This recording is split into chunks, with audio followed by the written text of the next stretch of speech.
Grimm's Fairy Tales. Iron Hans. There was, once upon a time, a king who had a great forest near his palace, full of all kinds of wild animals. One day, he sent out a huntsman to shoot him a roe, but he did not come back. "Perhaps some accident has befallen him," said the king, and the next day he sent out 2 more huntsmen who were to search for him, but they too stayed away.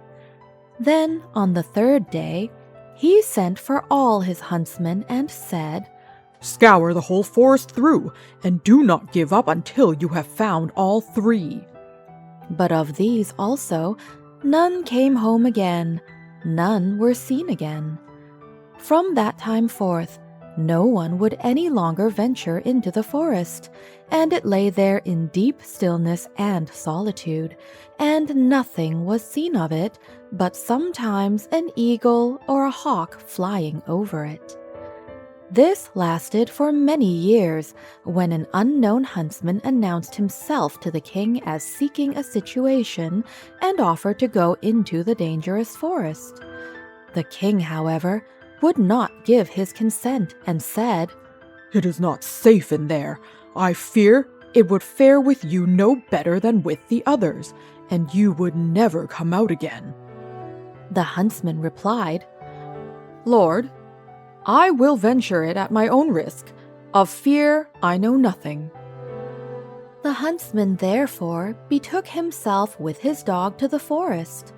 It was not long before the dog fell in with some game on the way and wanted to pursue it, but hardly had the dog run 2 steps when it stood before a deep pool, could go no farther, and a naked arm stretched itself out of the water, seized it, and drew it under.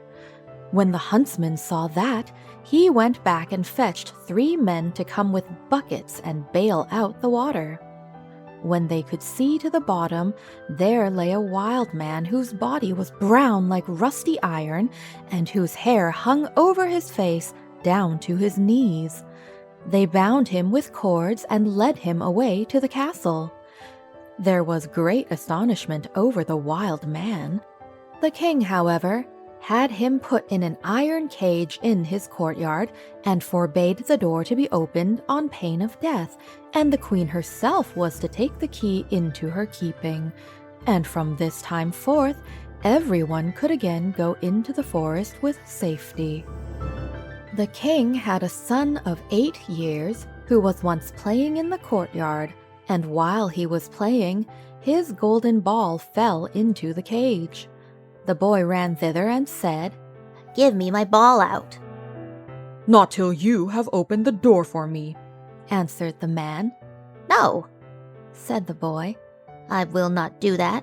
The king has forbidden it," and ran away. The next day he again went and asked for his ball. The wild man said, "Open my door." But the boy would not. On the 3rd day the king had ridden out hunting, and the boy went once more and said, "I cannot open the door even if I wished, for I have not the key." Then the wild man said, "It lies under your mother's pillow. You can get it there." The boy, who wanted to have his ball back, cast all thought to the winds and brought the key. The door opened with difficulty, and the boy pinched his fingers. When it was open, the wild man stepped out, gave him the golden ball, and hurried away. The boy had become afraid. He called and cried after him, "Oh, wild man, do not go away, or I shall be beaten." The wild man turned back, took him up, set him on his shoulder, and went with hasty steps into the forest. When the king came home, he observed the empty cage and asked the queen how that had happened. She knew nothing about it and sought the key, but it was gone. She called the boy, but no one answered. The king sent out people to seek for him in the fields, but they did not find him. Then he could easily guess what had happened, and much grief reigned in the royal court.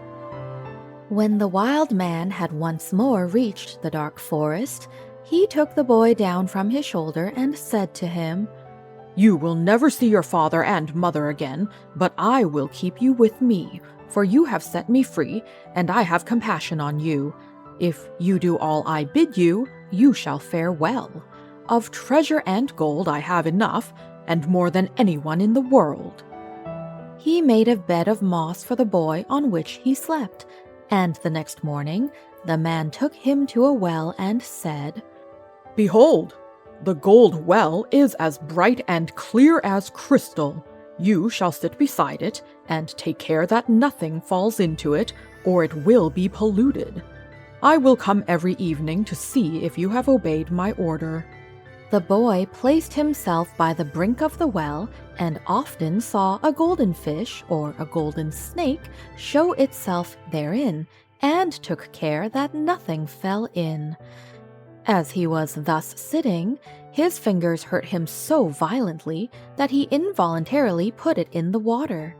He drew it quickly out again, but saw that it was quite gilded, and whatsoever pains he took to wash the gold off again, all was to no purpose. In the evening, Iron Hans came back, looked at the boy, and said, "What has happened to the well?"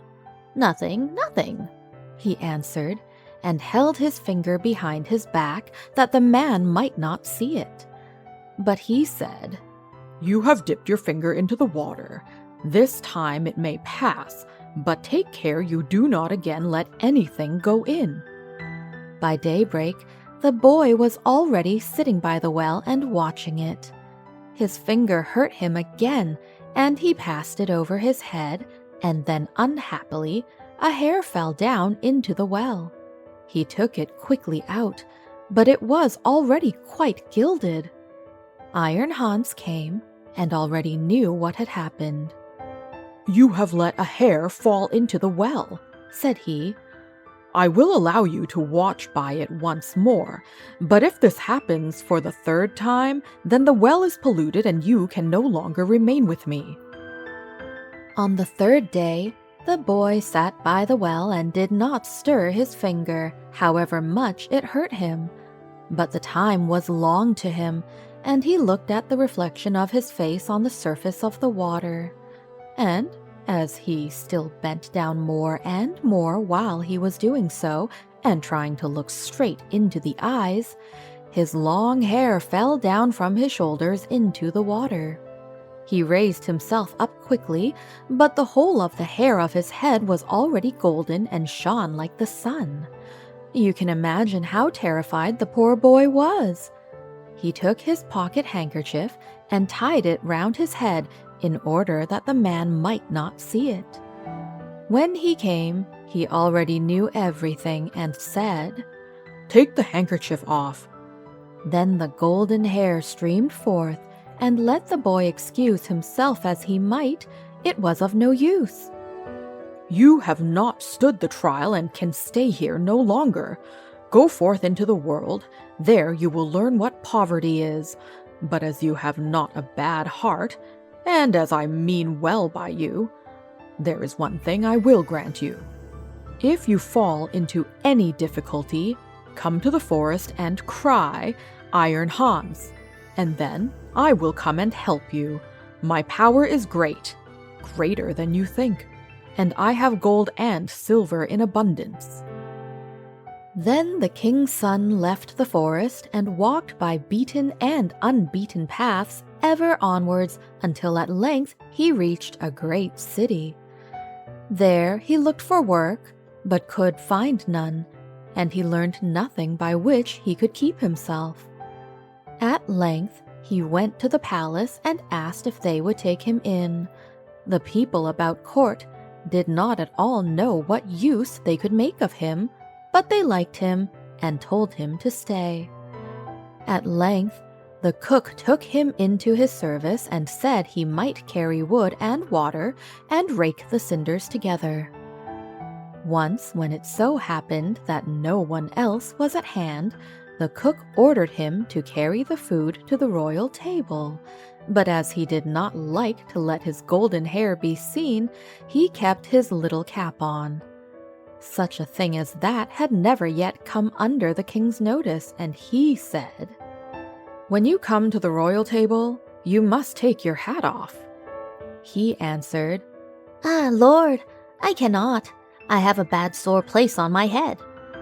Then the king had the cook called before him and scolded him, and asked how he could take such a boy as that into his service, and that he was to send him away at once. The cook, however, had pity on him, and exchanged him for the gardener's boy. And now the boy had to plant and water the garden, hoe and dig, and bear the wind and bad weather.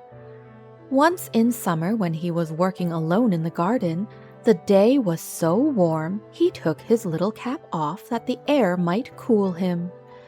As the sun shone on his hair, it glittered and flashed so that the rays fell into the bedroom of the king's daughter, and up she sprang to see what that could be. Then she saw the boy and cried to him, "Boy, bring me a wreath of flowers." He put his cap on with all haste and gathered wild field flowers and bound them together. When he was ascending the stairs with them, the gardener met him and said, "How can you take the king's daughter a garland of such common flowers? Go quickly and get another, and seek out the prettiest and rarest." "Oh no," replied the boy. "The wild ones have more scent and will please her better." When he got into the room, the king's daughter said, "Take your cap off. It is not seemly to keep it on in my presence." He again said, "I may not. I have a sore head." She, however, caught at his cap and pulled it off, and then his golden hair rolled down on his shoulders, and it was splendid to behold. He wanted to run out, but she held him by the arm and gave him a handful of ducats. With these he departed, but he cared nothing for the gold pieces. He took them to the gardener and said, "I present them to your children. They can play with them." The following day, the king's daughter again called to him that he was to bring her a wreath of field flowers, and then he went in with it. She instantly snatched at his cap and wanted to take it away from him, but he held it fast with both hands. She again gave him a handful of ducats, but he would not keep them, and gave them to the gardener for playthings for his children. On the third day things went just the same. She could not get his cap away from him, and he would not have her money. Not long afterwards, the country was overrun by war. The king gathered together his people and did not know whether or not he could offer any opposition to the enemy, who was superior in strength and had a mighty army. Then said the gardener's boy, "I am grown up, and will go to the wars also. Only give me a horse." The others laughed and said, "Seek one for yourself when we are gone. We will leave one behind us in the stable for you." When they had gone forth, he went into the stable and led the horse out. It was lame of one foot and limped hobblety, jib. Nevertheless, he mounted it and rode away into the dark forest. When he came to the outskirts, he called, "Iron Hans!" 3 times so loudly that it echoed through the trees. Thereupon the wild man appeared immediately and said, "What do you desire?" "I want a strong steed, for I am going to the wars." "That you shall have, and still more than you ask for." Then the wild man went back into the forest, and it was not long before a stable boy came out of it, who led a horse that snorted with its nostrils and could hardly be restrained, and behind them followed a great troop of warriors entirely equipped in iron, and their swords flashed in the sun. The youth made over his 3-legged horse to the stable boy, mounted the other, and rode at the head of the soldiers. When he got near the battlefield, a great part of the king's men had already fallen, and little was wanting to make the rest give way. Then the youth galloped thither with his iron soldiers, broke like a hurricane over the enemy, and beat down all who opposed him. They began to flee, but the youth pursued and never stopped until there was not a single man left. Instead of returning to the king, however, he conducted his troop by byways back to the forest and called forth Iron Hans. "What do you desire?" asked the wild man. "Take back your horse and your troops, and give me my three-legged horse again." All that he asked was done, and soon he was riding on his three-legged horse. When the king returned to his palace, his daughter went to meet him and wished him joy of his victory. "I am not the one who carried away the victory," said he, "but a strange knight who came to my assistance with his soldiers." The daughter wanted to hear who the strange knight was, but the king did not know and said, "He followed the enemy, and I did not see him again." She inquired of the gardener where his boy was, but he smiled and said, "He has just come home on his three-legged horse, and the others have been mocking him and crying, 'Here comes our hobbledy-jib back again.' They asked too, 'Under what hedge have you been lying, sleeping all the time?' So he said, 'I did the best of all, and it would have gone badly without me,' and then he was still more ridiculed." The king said to his daughter, "I will proclaim a great feast that shall last for 3 days, and you shall throw a golden apple. Perhaps the unknown man will show himself." When the feast was announced, the youth went out to the forest and called Iron Hans. "What do you desire?" asked he. "That I may catch the king's daughter's golden apple." "It is as safe as if you had it already," said Iron Hans. "You shall likewise have a suit of red armor for the occasion, and ride on a spirited chestnut horse." When the day came, the youth galloped to the spot, took his place amongst the knights, and was recognized by no one. The king's daughter came forward and threw a golden apple to the knights, but none of them caught it but he. Only as soon as he had it, he galloped away. On the second day, Iron Hans equipped him as a white knight and gave him a white horse. Again, he was the only one who caught the apple, and he did not linger an instant but galloped off with it. The king grew angry and said, "That is not allowed. He must appear before me and tell his name." He gave the order that if the knight who caught the apple should go away again, they should pursue him, and if he would not come back willingly, they were to cut him down and stab him. On the third day, he received from Iron Hans a suit of black armor and a black horse, and again he caught the apple. But when he was riding off with it, the king's attendants pursued him, and one of them got so near him that he wounded the youth's leg with the point of his sword. The youth nevertheless escaped from them, but his horse leapt so violently that the helmet fell from the youth's head, and they could see that he had golden hair. They rode back and announced this to the king. The following day, the king's daughter asked the gardener about his boy. "He is at work in the garden. The queer creature has been at the festival too, and only came home yesterday evening. He has likewise shown my children 3 golden apples, which he has won." The king had him summoned into his presence, and he came and again had his little cap on his head. But the king's daughter went up to him and took it off, and then his golden hair fell down over his shoulders, and he was so handsome that all were amazed. "Are you the knight who came every day to the festival, always in different colors, and who caught the 3 golden apples?" asked the king. "Yes," answered he. "And here the apples are." And he took them out of his pocket and returned them to the king. If you desire further proof, you may see the wound which your people gave me when they followed me, but I am likewise the knight who helped you to your victory over your enemies." "If you can perform such deeds as that, you are no gardener's boy. Tell me, who is your father?" "My father is a mighty king, and gold I have in plenty as great as I require." "I well see," said the king, "that I owe my thanks to you. Can I do anything to please you?" "Yes," answered he, "that indeed you can. Give me your daughter to wife." The maiden laughed and said, "He does not stand much on ceremony, but I have already seen by his golden hair that he is no gardener's boy." And then she went and kissed him. His father and mother came to the wedding, and were in great delight, for they had given up all hope of ever seeing their dear son again.